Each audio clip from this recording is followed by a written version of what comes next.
Hi everyone, welcome to my channel. இன்னைக்கு நம்ம discuss பண்ண போறது SBI Mutual Fund உடைய SBI Nifty Next 50 Index Fund. இது வந்து ஒரு NFO. So Next 50 Index அப்படிங்கிறது பார்த்தீங்கன்னா நிஃப்டியில் ஆல்ரெடி Nifty Next 50 Indexனு ஒரு இண்டெக்ஸ் இருக்கு. இது வந்து யூஸ்வலாக வந்து Nifty 50 தான் நம்ம எல்லாருமே கேள்விப்படுறோம். சென்செக்ஸ் தான் நம்ம ஃபாலோ பண்ணிட்டு இருக்கோம். ஸோ சென்செக்ஸ் வந்து top 30 companies in India. Nifty 50ங்கிறது இந்தியாவில் இருக்கக்கூடிய டாப் 75 கம்பெனிஸ்லேருந்து ஒரு இண்டெக்ஸ் ஃபார்ம் பண்ணியிருப்பாங்க.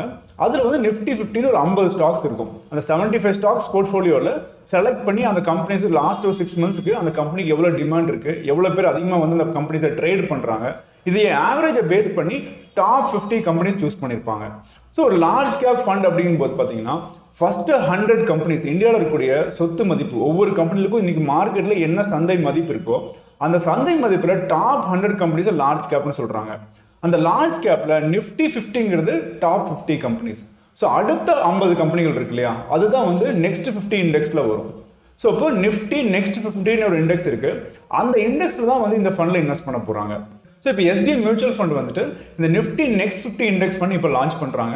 இந்த ஃபண்டில் நீங்கள் இன்வெஸ்ட் பண்ணணும் அப்படின்னா கீழே இருக்கிற வாட்ஸ்அப் நம்பருக்கு உங்கள் டீட்டெயிலை சென்ட் பண்ணுங்கள். இப்போ இந்த ஃபண்டுடைய ப்ரெசன்டேஷன் இப்போ நம்ம பார்க்கலாம். இப்போ SBI Nifty next 50 index fund இதனுடைய NFO வந்து ஆல்ரெடி ஏப்ரல் 20th நேற்று ஓப்பன் ஆயிருக்கு. ஸோ May 11, 2021 வரைக்கும் இந்த NFO வந்து ஓப்பனில் இருக்கும். ஸோ அந்த NFO பீரியடில் ஓப்பன் பண்ணுறவங்களுக்கு 10 rupees NAV உங்களுக்கு வந்து யூனிட்ஸ் அலர்ட் ஆகும். ஸோ இந்த ஃபண்டில் இன்வெஸ்ட் பண்ணணும்னு நினைக்கிறவங்க லாங் டேர்ம் கேபிட்டல் அப்ரிசியேஷன் வேணுன்றவங்க இதில் இன்வெஸ்ட் பண்ணணும். ஏன்னா இந்த இன்வெஸ்ட்மெண்ட் வந்துட்டு பியூர்லி வந்து நிஃப்டி நெக்ஸ்ட் 50 இண்டெக்ஸ்ல இன்வெஸ்ட் ஆகுது. இந்த ஃபண்டோடைய ரிஸ்கோமீட்டர் வந்து பார்த்தீங்கன்னா ஹைலி ரிஸ்க்னு மென்ஷன் பண்ணியிருக்காங்க.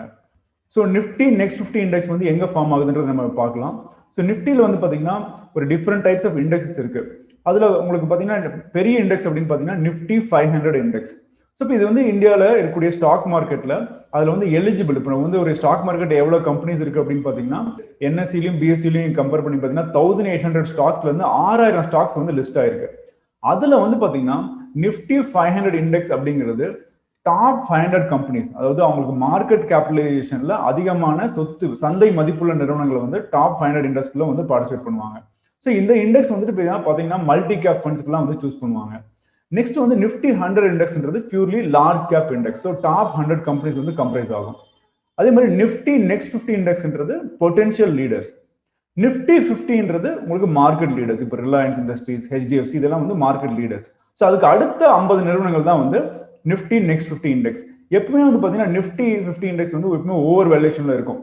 ஸோ அந்த மாதிரி டைம்ல வந்து பார்த்தீங்கன்னா நமக்கு லோவர் வேல்யூஷன்ல ஸ்டாக்ஸ் நம்ம பிக்கப் பண்ணோம் அப்படின்னா இந்த நிஃப்டி நெக்ஸ்ட் 50 இண்டெக்ஸ்ல நிறைய பேர் பிக் பண்ணுவாங்க. ஸோ இந்த 50 இண்டெக்ஸ் வந்து பார்த்தீங்கன்னா 1996ல ஃபார்ம் பண்ணது. இந்த இண்டெக்ஸை வந்து ரீபேலன்ஸ் எப்படி பண்ணுவாங்கன்னா ஒன்ஸ் இன் 6 months பண்ணுவாங்க. ஸோ ஒன்ஸ் இன் 6 months வந்துட்டு இந்த ஸ்டாக்ஸ் 50 ஸ்டாக்ஸ் இருக்குன்னா அந்த 50 ஸ்டாக்ஸ்ல அதிகமாக வந்து வேல்யூஷன் இல்லை, அதிகமாக ட்ரேட் பண்றதுக்கு வந்து பொட்டன்ஷியல் இல்லை, அதை விட பெட்டர் கம்பெனிஸ் நிஃப்டி நெக்ஸ்ட் 50 கீழே இருக்கு அப்படின்னா அந்த கம்பெனியில் இருக்கிற பொட்டன்ஷியல் லீடர்ஸ் வந்து மாற்றுவாங்க. ரொம்ப செலக்டிவாக தான் மாற்றுவாங்க. 6 months ஒன்ஸ் பார்த்தீங்கன்னா 1 or 2 ஸ்டாக்ஸ் தான் வந்து இதில் போர்ட்ஃபோலியோ வந்து மாறும். ஸோ இந்த இண்டெக்ஸை பொறுத்த வரைக்கும் பார்த்தீங்கன்னா வெல் டைவர்சிஃபைட் இண்டெக்ஸ். இதில் வந்து ஏதாவது ஒரு இண்டஸ்ட்ரி வந்து அதிகமாக வந்து பார்ட்டிசிபேஷன் இருக்காது.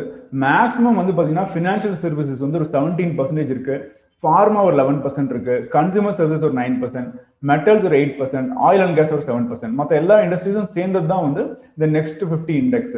இதில் டாப் 10 ஹோல்டிங்ஸ் வந்து பார்த்தீங்கன்னா Vedanta, Adani Green, Avenue Super Market, Info Edge, ICICI Lombard General Insurance, Dabur India, Apollo Hospitals, Adani Enterprises, Godrej Consumer Products and Pidilite Industries. இதுதான் வந்து டாப் 10 ஸ்டாக்ஸ் இந்த போர்ட்ஃபோலியோவில். இந்த டாப் 10 ஸ்டாக்ஸ் வந்து பார்த்தீங்கன்னா வெறும் 31% தான் எக்ஸ்போஷர் இருக்கு. மீதி இருக்கக்கூடிய 68.5% வந்து பார்த்தீங்கன்னா மீதி இருக்கக்கூடிய 40 நிறுவனங்கள் வந்து பார்ட்டிசிபேட் பண்ணுது. ஸோ வந்து வெல் டைவர்சிஃபைட் போர்ட்ஃபோலியோ இது. இந்த இண்டெக்ஸோடைய பெர்ஃபார்மன்ஸ் பார்த்தீங்கன்னா நீங்கள் வந்து ஒரு 10 year பெர்ஃபார்மன்ஸ் ஒரு 10,000 ரூபாய் நீங்கள் வந்து மார்ச் 2011 நீங்கள் இன்வெஸ்ட் பண்ணியிருந்தீங்கன்னா இன்னைக்கு அதோடைய மதிப்பு 35,000 ரூபாய். ஸோ 3.5 times வந்து க்ரோ ஆயிருக்கு. இதுவே நீங்கள் வந்து மந்த்லி இன்வெஸ்ட்மெண்ட்டாக வந்து ஒரு 10,000 rupees நீங்கள் பண்ணியிருந்தீங்கன்னா ஒரு லாஸ்ட் 1 year நீங்கள் பண்ணியிருந்தீங்கன்னா 1.2 lakhs நீங்கள் இன்வெஸ்ட் பண்ணியிருப்பீங்க. இன்னைக்கு வேல்யூ வந்து 1.51 lakhs, ஒரு 51% ரிட்டர்ன் கொடுத்துருக்கு லாஸ்ட் 1 yearல. இதே நீங்கள் வந்து 3 year இன்வெஸ்ட்மெண்ட் அப்படி பார்த்தீங்கன்னா ஒரு 3.6 lakhs நீங்கள் இன்வெஸ்ட் பண்ணியிருப்பீங்க. இன்னைக்கு வேல்யூ 4.5 lakhs. டோட்டலாக 15.15% வந்து ரிட்டர்ன்ஸ் கிடைச்சிருக்கு. 5 year இன்வெஸ்ட்மெண்ட் நீங்கள் மந்த்லி வந்து ஒரு 10,000 5 years இன்வெஸ்ட் பண்ணிருந்தீங்கன்னா ஒரு 6 லட்ச ரூபாய் இன்வெஸ்ட் பண்ணியிருப்பீங்க. இன்னைக்கு வேல்யூ வந்து 8 lakh rupees. So average return வந்து பார்த்தீங்கன்னா 11.62%. இது 7 yearல நீங்கள் மந்த்லி பண்ணியிருந்தீங்கன்னா 8.4 lakhs வந்து உங்களுடைய இன்வெஸ்ட்மெண்ட். இன்னைக்கு வேல்யூ வந்து 12.96 lakhs. ஸோ ஒரு 12.17% ரிட்டர்ன் கொடுத்துருக்கு. நெக்ஸ்ட் வந்து பார்த்தீங்கன்னா 10-year return. So 12 lakhs invest பண்ணியிருப்பீங்க, இன்னைக்கு வேல்யூ வந்து 25 lakhs. ஸோ ஒரு 14.43% வந்து உங்களுக்கு ரிட்டர்ன் கிடைச்சிருக்க வாய்ப்புகள் இருக்கு. இது வந்து ஆனலைஸ்டு பாயிண்ட் ஆஃப் பாயிண்ட் பர்ஃபார்மன்ஸ் கீழே இருக்கு. இது வந்து லாஸ்ட் 1 year வந்து பார்த்தீங்கன்னா ஜஸ்ட் 1 year பாயிண்ட் டு பாயிண்ட்ன்றது எக்ஸாக்டா லாஸ்ட் 1 year முன்னாடி எவ்வளவு இன்வெஸ்ட் பண்ணிருந்தீங்கன்னா இப்போ எவ்வளவு பர்சன்டேஜ் கிடைச்சிருக்குன்னா 62% ரிட்டர்ன் கிடைச்சிருக்கு. 3 year ஆவரேஜ் பார்த்தீங்கன்னா 7.25% தான் கிடைச்சிருக்கு. ஆனால் ஒரு 5 year அண்ட் அபோவ் பார்க்கும்போது 14%, 15% அண்ட் 13% நமக்கு கிடைச்சிருக்கு. இதே நீங்க வந்து ரோலிங் ரிட்டர்ன் சொல்லுவாங்க. இப்போ நம்ம இங்க பார்த்தது point to point return. Point to point ரிட்டர்னா இப்போ ஜனவரி 1ஆம் தேதி இன்வெஸ்ட் பண்ணியிருந்தாங்கன்னா டிசம்பர் 31ஆம் தேதி எவ்வளவு ரிட்டர்ன் பார்க்கறது தான் பாயிண்ட் டு பாயிண்ட் ரிட்டர்ன். இது ஆவரேஜ் 3 year ரோலிங் ரிட்டர்ன்னா என்னன்னா, சில பேர் ஜனவரி 1ஆம் தேதி இன்வெஸ்ட் பண்ணிருப்பாங்க, சில பேர் ஜனவரி 10ஆம் தேதி இன்வெஸ்ட் பண்ணிருப்பாங்க, சில பேர் பிப்ரவரி 1ஆம் தேதி இன்வெஸ்ட் பண்ணிருப்பாங்க. இந்த மாதிரி டிஃபரெண்ட் டேட்ஸ்ல இன்வெஸ்ட் பண்ணிருப்பாங்க. ஸோ டிஃபரெண்ட் டேட் பீரியட் எடுத்து அப்போ எவ்வளவு ஆவரேஜ் ரிட்டர்ன் கிடைச்சிருக்குன்னு பார்க்கறது தான் ரோலிங் ரிட்டர்ன். ஸோ அப்படி பார்க்கும்போது கூட லாஸ்ட் 1 year ரிட்டர்ன் வந்து நிஃப்டி நியூல பார்த்தீங்கன்னா 1.2% தான் கிடைச்சிருக்கு. ஆனால் 3 year 5 year ரிட்டர்ன்லாம் நீங்க போய் பார்த்தீங்கன்னா 13%, 16% அண்ட் 14% ரிட்டர்ன் கொடுத்துருக்கு. ஸோ எப்பவுமே உங்களுக்கு ஒரு ஈக்விட்டி இன்வெஸ்ட்மெண்ட்டை பொறுத்த வரைக்கும் 5 years பிளஸ் போகும்போது தான் உங்களுக்கு வந்து நல்ல ரிட்டர்ன் உங்களுக்கு கிடைக்கும். அப்பதான் உங்களுக்கு வெல்த் வந்து கிரியேட் ஆகும். இந்த ஃபண்டை பொறுத்த வரைக்கும் பார்த்தீங்கன்னா இது ஒரு index fund and Nifty next 50 index அப்படின்றதுனால இண்டெக்ஸ் ஃபண்டை பொறுத்த வரைக்கும் என்ன அட்வான்டேஜ் இருக்கு அப்படின்னு பார்த்தீங்கன்னா, இது வந்து அன்வான்டா வந்து எந்த ஸ்டாக் வாங்கலாம் அப்படின்ற ரிஸ்க்கை வந்து ரெடியூஸ் பண்ணுது. ஒரு ஃபண்ட் மேனேஜர் வந்து ஒரு ஃபண்ட்ல இன்வெஸ்ட் பண்ணணும்னா எந்த ஸ்டாக்ல எவ்வளவு இன்வெஸ்ட் பண்ணணும் நிறைய மெனக்கிட வேண்டியது இருக்கும். அந்த மெனக்கெடெல்லாம் வந்து இண்டெக்ஸ் ஃபண்ட்ல கிடையாது. ஏன்னா இந்த இண்டெக்ஸ்ல எவ்வளவு இருக்கோ எவ்வளவு பர்சன்டேஜ் இருக்கோ அந்த பர்சன்டேஜ் மட்டும் இன்வெஸ்ட் பண்ணா போதும். அதே மாதிரி இது டிரான்ஸ்பரண்ட், நீங்க எவ்வளவு என்ன ஃபண்ட்ல இன்வெஸ்ட் பண்றீங்க, என்ன ஸ்டாக்ல இன்வெஸ்ட் பண்றீங்க அப்படின்றதெல்லாம் கிளியராகவே நமக்கு தெரியும். அண்ட் இது வந்து காஸ்ட்டும் கம்மி. இப்போ நார்மலா ஃபண்ட் மேனேஜ்மெண்ட் எக்ஸ்பென்சஸ் நீங்க பார்க்கும்போது ஒரு நார்மல் ஃபண்டுக்கும் இண்டெக்ஸ் ஃபண்டுக்கும் உங்களுக்கு காஸ்ட் வந்து லோவரா இருக்கும். பிராட் டைவர்சிஃபிகேஷன்ன்றது என்ன இண்டெக்ஸ்ல வந்து என்னென்ன ஸ்டாக்ஸ் இருக்கோ அந்த எல்லா ஸ்டாக்லையும் இன்வெஸ்ட் பண்றதுனால கம்ப்ளீட்லி டைவர்சிஃபைட் ஆயிடுது. அது போக இண்டிவிஜுவல் பயஸ் இருக்கும். இப்போ வந்து ஒரு ஃபண்ட் மேனேஜர் இருக்காருன்னா அந்த ஃபண்ட் மேனேஜர் சில கம்பெனிஸ்க்கு வந்து ஸ்பெசிஃபிக்கா பிடிக்குமா இருக்கும். ஸோ அந்த மாதிரி ஸ்பெசிஃபிக்கா வந்து இண்டிவிஜுவல் பயஸ் இதுல இருக்க வாய்ப்பே இல்லை. அந்த இண்டெக்ஸ்ல என்ன ஸ்டாக்ஸ் இருக்கோ அந்த ஸ்டாக்ல மட்டும் தான் இன்வெஸ்ட் பண்ண போறாங்க. ஸோ இண்டிவிஜுவல் பயஸ்க்கு வந்து இதுல இடம் கிடையாது. ஸோ இந்த நிஃப்டி நெக்ஸ்ட் 50 இண்டெக்ஸை பொறுத்த வரைக்கும் பார்த்தீங்கன்னா இது வந்து ஒரு லார்ஜ் கேப் போர்ட்ஃபோலியோ தான். இது வந்து பொட்டன்ஷியல் லீடர்ஸ்க்கான ஒரு ஆப்பர்ச்சுனிட்டி.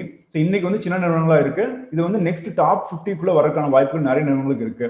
அதே மாதிரி வெல் டைவர்சிஃபைடு செக்டர். ஏன்னா உங்களுக்கு இது வந்து பெரிய நிறுவனங்கள் மட்டும் கிடையாது, நிறைய சின்ன சின்ன வளரும் நிறுவனங்களும் இருக்கிறதுனால உங்களுக்கு வந்து வெல் டைவர்சிஃபைடான செக்டர் அண்ட் லோ வாலட்டாலிட்டி. நீங்க வந்து கம்பேரிட்டிவ்லி நீங்க வந்து மிட் கேப்போ ஸ்மால் கேப்போ கம்பேர் பண்ணீங்கன்னா இது வந்து லோ வாலட்டாலிட்டி, அதிகமாக ஸ்டாக் பிரைஸ் பெருசா வாலட்டாலிட்டி இருக்காது.